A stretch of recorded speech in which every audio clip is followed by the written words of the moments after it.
Marty asked a question. It's kind of fun. I feel like I'm put on the spot here. Would you please elaborate on the comment that the kettlebell swing is tackling?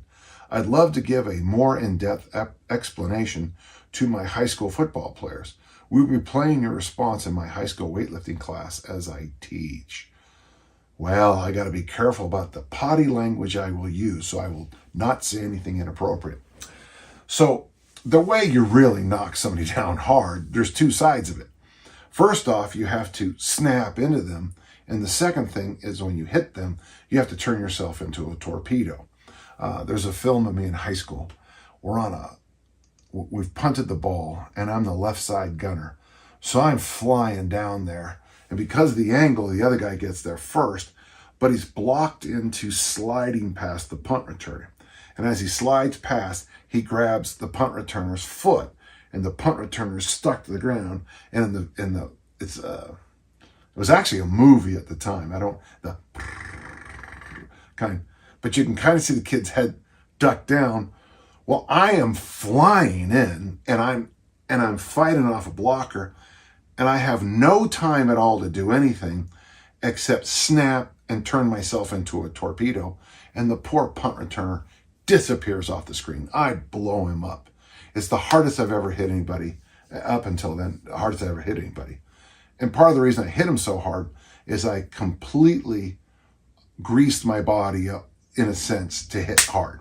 I didn't think, get into a hit position and now extend. I just went boom, boom, hinge, plank, hinge, plank. And that's what the kettlebell swing is.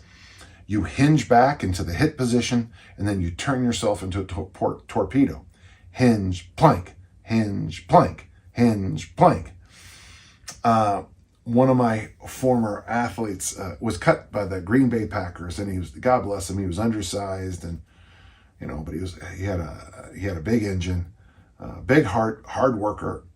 If I was the Packers, I'd have kept him, but what do I know? And when he was a high school senior, he just walked over one day and said, Coach, I go, yeah. He goes, the kettlebell swing is just like tackling. And I thought that was funny because I'd been saying that, for a couple of years with this young man. But it's only until you feel it that you can understand it. Now, I know a lot of you don't use sleds in American football anymore, but I think they should come back. Because if you get on your knees and just drive into it, you get that chance. So you're on your knees and you bring your arms back like this and you drive into the sled. Make sure you hit it with your shoulders. Keep your head clear. Hit it with the shoulders. You'll go, it's a kneeling hinge plank. If you do a cert with me, we do a lot of, we call them stop and pops. I know I have it in my YouTubes, you can look it up.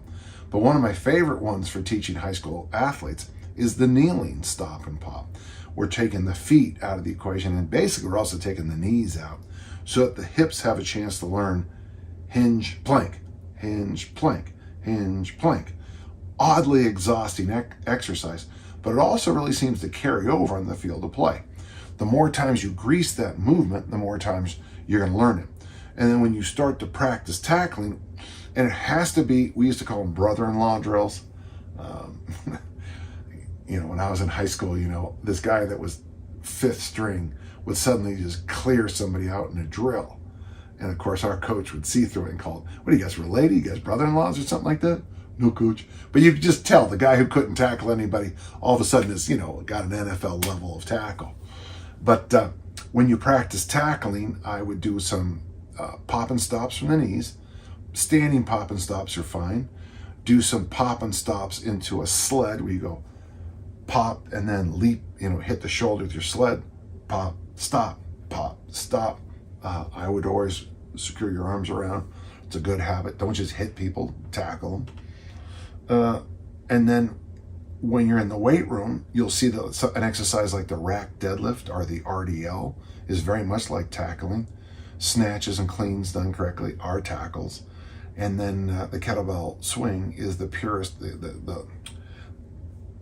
It's just hinge plank done correctly. So yeah, there's great value in it. And I don't want to make a big deal out of it, but the last 3 years I coached in high school, we had 3 state championship football teams. Honestly, we made it close, but if we'd have just played our game, none of those games would have been close.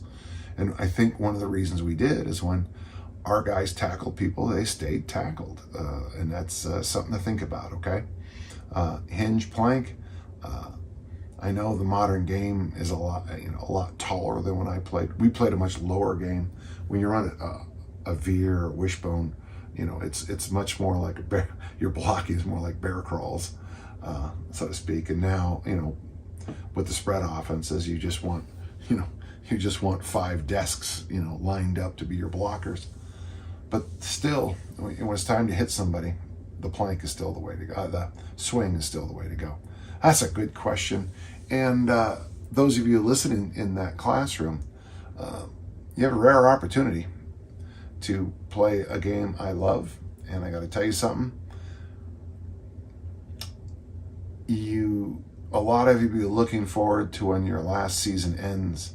But it's funny, most of the people I know look back the rest of their lives and would do anything to have the opportunity to play high school football again. Every minute you spend training, you'll wish you spent 2. Hey, good luck. And thank you so much, Marty. That's a great question.